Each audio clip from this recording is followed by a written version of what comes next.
και είμαι ελεύθερος. Τι έκανες εκεί κάτω?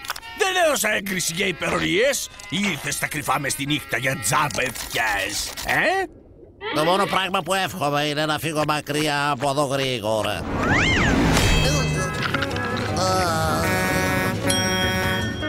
Αντίο καλαμάρι, καλό ταξίδι! Τυχερός. Λοιπόν, πόσα βγάλατε χθες? Δεν βγάλαμε τίποτα, αλλά βρήκαμε κάτι καλύτερο.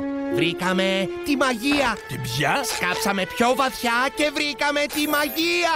Τώρα θα πραγματοποιηθούν όλες οι ευχές. Άκου καλά, Μπομπ.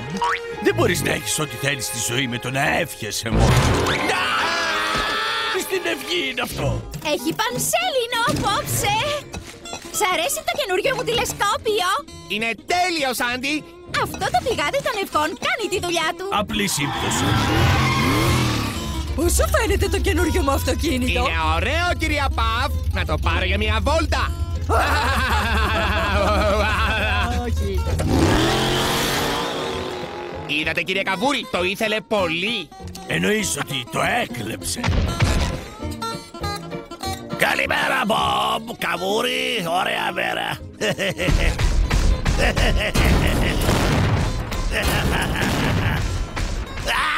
Σου φτάνουν αυτές οι αποδείξεις? Δεν θα πιστέψω στη μαγεία ποτέ. Και για να σου το αποδείξω, εύχομαι να γινόμουν αχνηστός και να συνοδεύομαι από λιωμένο βούτυρο. Κύριε Καβούρη! Όχι! Λοιπόν, πού είναι η μαγεία σου τώρα? Πού είμαι?